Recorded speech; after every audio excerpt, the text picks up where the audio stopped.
Hello, Namaste, Adab and Sat Sri Akal. I'm Sheetal Acharya and welcome to Indian Tech Icon Spotlight, where every tech leader has an inspiring story. From digital innovation to cultural inspiration, let's welcome our guest today, Sathye Gomathy. Hi Sathya, welcome to our show and it's really wonderful to have you with us today. Thank you. Pleasure is all mine and it's so lovely to meet you, Sheetal. Same here, Sathya. So Sathya, let's begin with your career journey. I'm more excited to know about, your entire career journey from your first job to where you are currently. Started with my engineering in computer science. It started with a lot of deep technical expertise on the job. Right from there, all the initial work that I took working for tech industries from the beginning, they go from any kind of hands-on work that emphasized experience and end user journey. I think from there, it was very fast and important that the understanding of an end-to-end software development process involved putting user-centric experience in the middle. And that has taken me into wishing and building and fortunately given the opportunities to work on tech industries across multiple domains. The key milestones in the journey, I would say, would be working for cross-continental, multi-country endeavors, right from the insurance industry, which is more commercial and personal insurance based, moving into finance tech, working for one of the top 6 banks of Canada, moving into a very service obligatory public service industry, which was a fulfilling endeavor. And then now one of the most rigorous and rewarding railroad experience. They've all been very important and formative aspects of my career.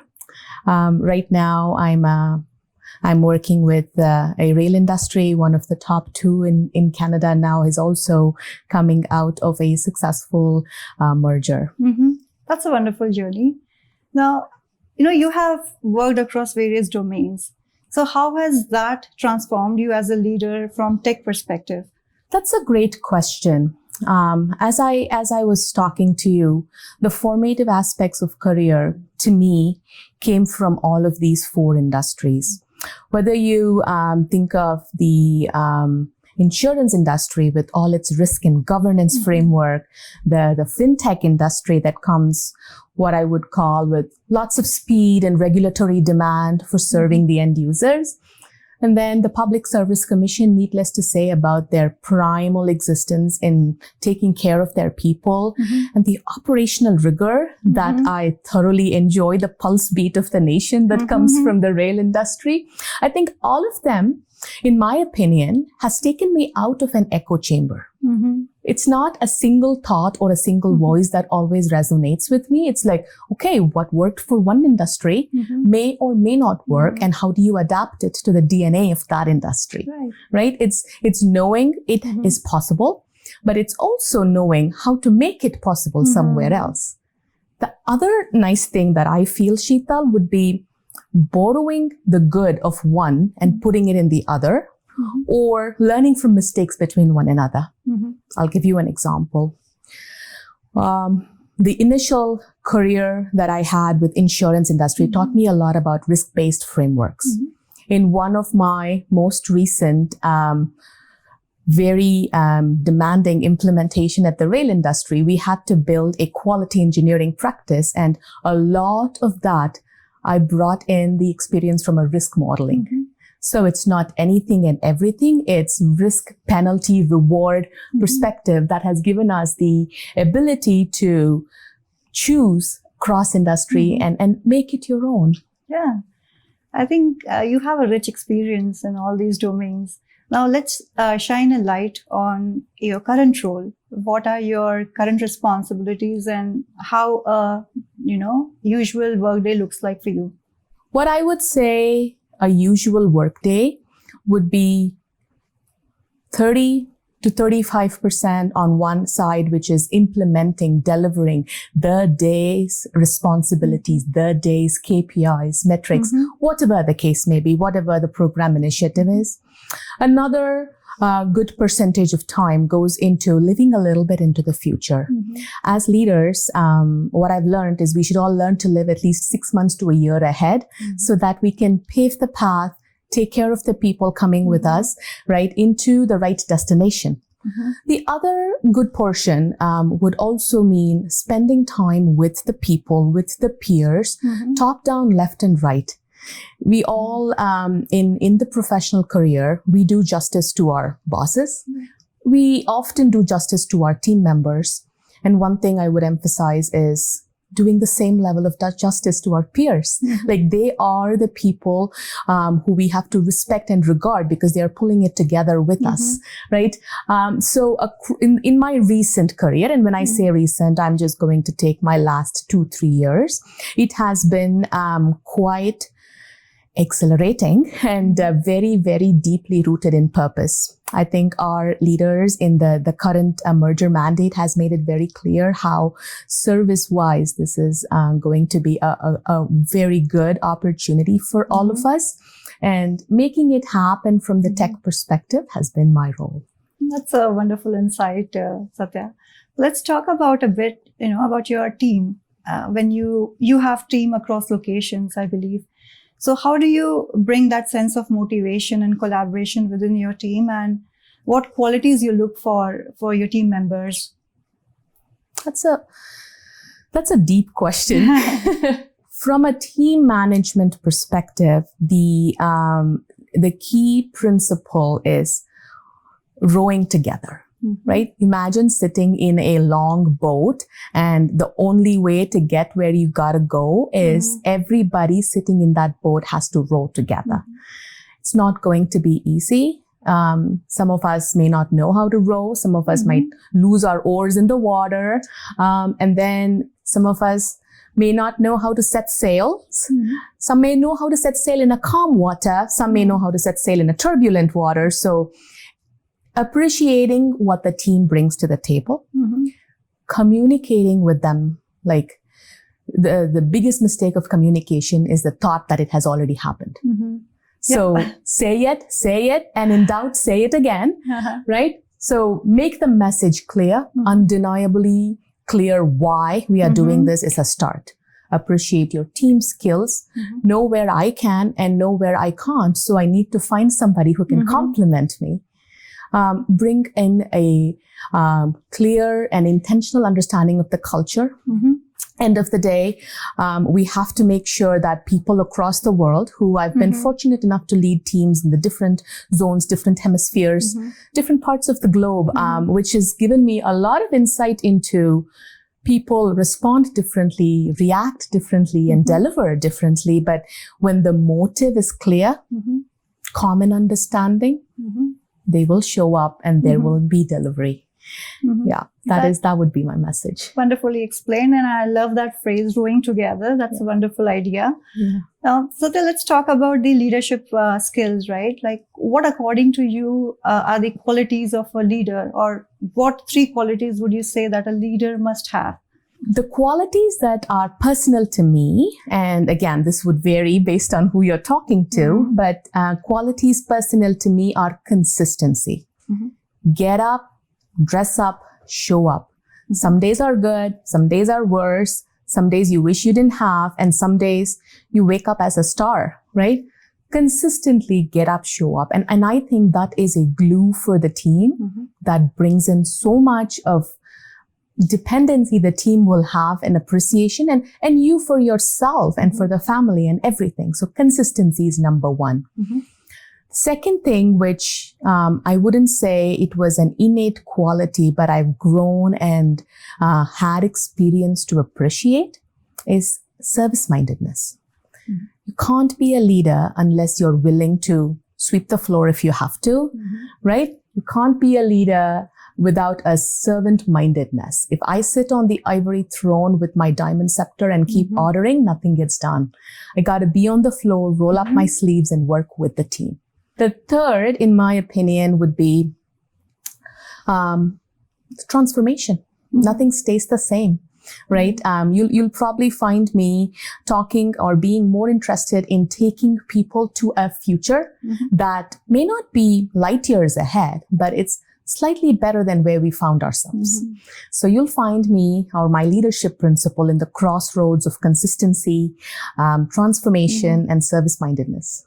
So what, according to you, empathy plays a role in a leadership style?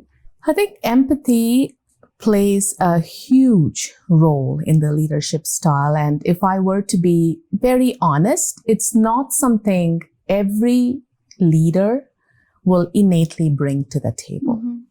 And I will not shy away from putting up my hand to say, I wasn't born with it. I had to develop it, right? And a portion of our childhood and upbringing and cultural ethnicity has a role to play in empathy.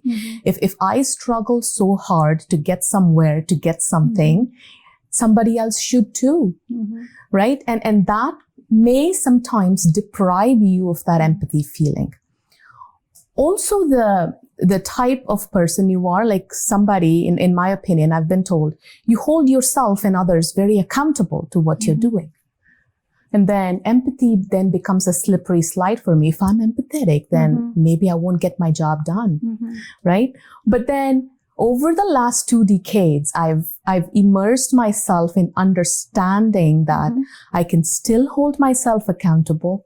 I can still appreciate what others are going through. Every person we meet is a mother, a father, a sister. They have their fulfilling life and they are here for a purpose. And then trying to reach out to them on a personal level and sharing that common thread of why we are here, what are we doing, and I'm here to back you up and you do the same for me, seeing each other eye to eye. It was a learned skill for me. And I will admit I'm still learning. And as I learn more and more about it, it only strengthens you. Many people think empathy is a weak skill. It's really a skill that gives you the sense of strong bonding. So people will be there when you need them. That's a beautiful explanation. Let's talk a bit about time management. Sure. With so many competing priorities, how do you prioritize your tasks?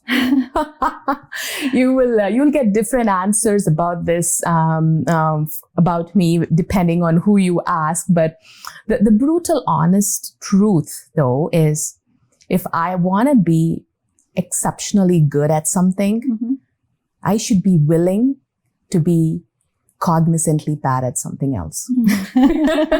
Honest answer. we have to choose what the good and bad are, depending on the day, the phase of your life, what you're going through at work, what you're going through at home. So you can't be good at everything. I can't be good at everything.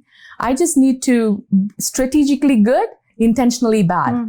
And what I'm learning is you can't draw the good and bad from the same pool every time. I can't always choose to neglect work because of family or choose to neglect family because of work. Bring in the balance, right? And if you look up some videos, because I did try to read about some of the great leaders on how they balance, and it often reminds me, I think it was Indra Nooyi who said, balance is just a laughable term. There is no balance. It is juggling. Life is just a big task of juggling, and you should know which balls to drop and which balls have to be kept in the air, or you should be holding on to it, right? The practical side of it, yeah. Exactly. It's like what is okay to drop, where you can be bad and things won't go, downhill so bad, because you have to be somewhere else at the same time, and there's just one of you. So just prioritize your day based on where you want to be and where you can take the backlash. Well, that's wonderful. And again, I'm connecting to these lines, talking about failures and setback. What, if any, like in your, career, if there were any failures or setbacks, then what you have learned from those? That is a question that makes us go very retrospective on the career, right? Like the choices that we make. I've made choices to operate at a level that is not sustainable in the long run. Mm-hmm. And I am fortunate enough to have family and friends, even at work, who hold the mirror up to my face and say, you're operating at 150%. The next 6 months, you're going to burn out. Mm-hmm. Right? Sure. And as you say, it's very true. And I find it exceptionally true for women in tech. Right. And the reason why I find that is we often feel the need to keep proving that we belong. Mm-hmm. We don't take the position serious enough and understand that we are put in the spot because we've already proven ourselves, sit on the seat and do the job. Instead, we often and frequently feel inadequate and you want to keep proving, right? Maybe I'm not good enough. Maybe I'm not what they wanted me to be. And that is a big, big mistake. I would say to both myself, to my family, to my kids. And, we got to own what we have, learn to be happy. And the only competition that I am taking myself about today is who I was yesterday. Sathye, you talked about women in tech. If there is one piece of advice that, you would like to give to all those aspiring women leaders in tech, what would that be? Find something you love to work on. Beautiful. Yeah. You may not get promoted sometimes when you think you should. You may not get rewarded the way you think you should, but you would always end up doing the thing you love, and that is fulfillment. Sathye, with all these achievements, and again, for me, it's a very deep question. What does success mean to you? Oh, it's so humbling, Sheetal. Success is start implementing a program, running a transformation initiative. The number of people who will be willing to sign up to work with me, that's success. That's the aftertaste I've left them with from my previous initiative. That's again a very honest answer. Yeah. Now, Sathye, let's rewind a little bit, right? Like, let's go back to your roots. Let's go back to your hometown. We would love to know about your, where you were born and, your childhood memories, if you can share with us. And then, are there any upbringing values that you still carry with you in your leadership style? I'll start with the last part because that's how it has been both to the country, the city, the child raising school of thought from my grandmother, mother, everybody in the family, my aunt, everybody would be humility and lifelong learning. My dad was also a very big advocate for lifelong learning because that is what always stays with us. Be humble. The higher we go, the humbler we become. These two values, I keep them very close to my heart.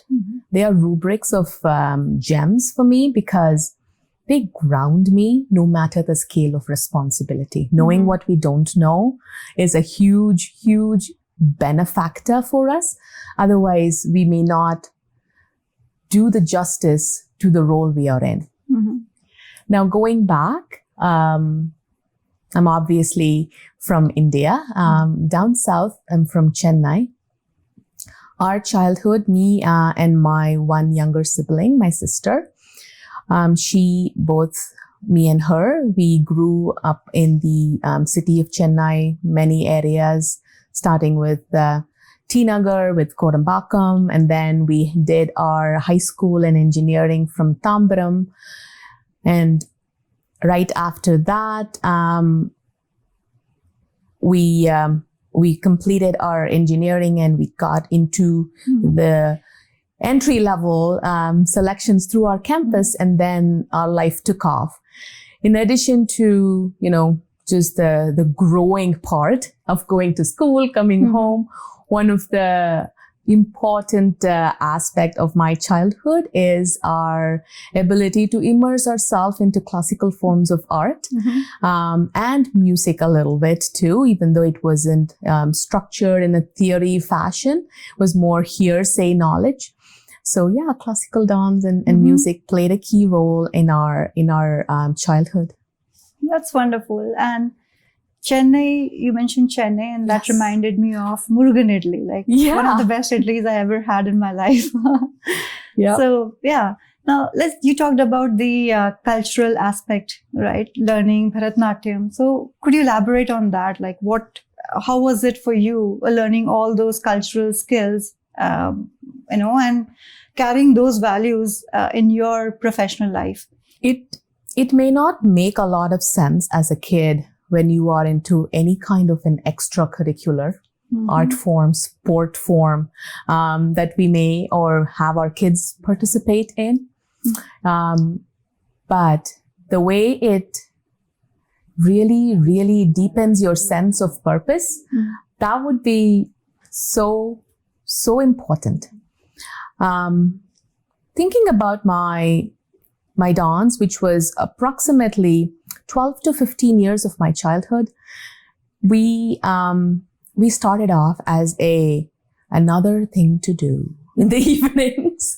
After a long day of school, my mom was very, very adamant. You guys have one work day, one weekend dedicated to this in the evenings. And we started off begrudgingly. There were days she took us kicking and screaming to the dance class, but the dance teachers, their names are Shubha, Vidya, and their family, they are tutors in the form of God. Like, they were just amazing. It took us 12 years and they immersed us into more than 3 forms of classical dance, Bharatanatyam, Mohiniyattam, Kuchipudi, and a little bit into Kathak. And if I were to recall a couple of things that really even serves you as an adult, I'll start with the courage to sit and talk in front of camera. That starts there. Yeah, we can see that. Oh, you can see that. It's like not being taken aback or getting fidgety about having floodlights shine on you. Not being worried about presenting and speaking. That, to me, I think came from dance because I was a very nervous person to begin with. Stamina comes from dance, right? It's let's push a little more. Yeah. Let's get there one day at a time. It comes from dance. And then one of the leadership skills, which is of late getting a lot of recognition and value, is grit. Grit is long-term patience and perseverance for lengthy goals. Right? And grit comes from dance. It's like, for a show that lasts an hour, 2 hours, we will be practicing 6 months, the same song 259 times. And every time there is a critique. Grit comes from there. And it is an essential skill at work because things don't change overnight at work. And you're going to have to mold it over the course of time. Yeah. And that's a wonderful correlation. Yeah. So then let's talk a bit about, your education, what you studied and how were your college days? The college days were the ones that I took in person, was my computer science engineering. This one was in Chennai and it was an affiliated university from Anna University. My computer science with obvious requirement to have a good merit score to take you in through a campus was the start off. But that gave me a sense of deep technical exposure, like I've said, into any area of software development. It made me quite versatile. So that whether it is in the delivery aspect, whether it's in the quality assurance aspect, or whether it comes from design and architecture, or whether it just comes from an implementation oversight, right? It gives you the roots to feel confident and precise about what needs to be done. It also gave me the necessary fuel to carry me into the Northwestern Hemisphere and work here with the right level of sense of ownership and confidence with the knowledge base. The online certificates and master's courses, which were taken on the North American land, gives me exposure into global leadership and innovation. That was a topic I wanted to certify myself on, given the demand that 80% of anybody's job is working with people. Yeah. No matter what we do. That's the skill I think every leader should have. Exactly. Right? I could be taking orders at a restaurant. I could be building rocket fuel. I could be living and building in a construction house, or I could be implementing software delivery. I gotta do it with people. Well, that's questionable in the day of AI, but you still need people. Yeah, we definitely need. So the global leadership and innovation taught me things that how to identify opportunities for transformation, how to deepen your tolerance and commitment to experimentation, because nothing is going to turn gold the first time we touch it. We don't have the Midas touch, right? So those academic courses strengthen the sense of professionalism on those areas. It's up to us to choose where we want to elect on, but those elective courses kind of bring you the groove in, and the aspect of global leadership is just something very, very important to me, because it is the prima facie of anything we do in this world. Yeah. Certainly. And you talked about AI. So let's, go back to our tech talk. Sure. How do you see the emerging, trends in tech, especially in Calgary, like being the energy dominated sector, with all these emerging technologies, AI and Gen AI? How do you foresee the future of Calgary? I think Calgary will always have a bright future, because Calgary is at the cusp of energy with tech innovation. And this is a formidable pair to have. The role of AI, the advent of AI, my 2 cents would be, the sooner we adopt and accept it and not stray away from it or question the use of it, the better it is, because end of the day, it is eat or be eaten. Yeah, completely aligned with your thoughts on that. Yeah. So if that is the course, then we have to learn and live with it.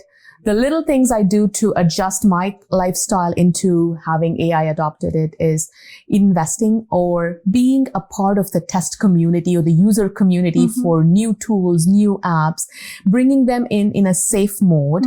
Like it or not, our kids are going to live with it. So we'd rather get a taste of it instead of getting worried or having a fear of being taken over, learning to coexist with it. So there are aspects we intelligently and intentionally imbibe AI into our life and work. Sathye, now let's talk about your family. Who are the key anchors in your family? My husband is my anchor. I'm a big believer that for a woman to be successful in her life and work and be apologetically herself, you need a supportive husband, and there is no choice or no husband at all.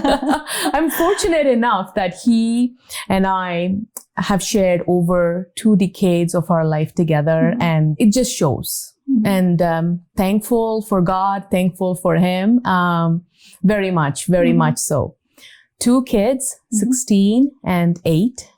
The elder one is a daughter. She's Nivriti. The younger one is a son. He's Sathvik. They are the 2 people, both me and my husband, really find value and purpose to bring up in a good way. They teach me many things, including not to take myself too seriously all the time.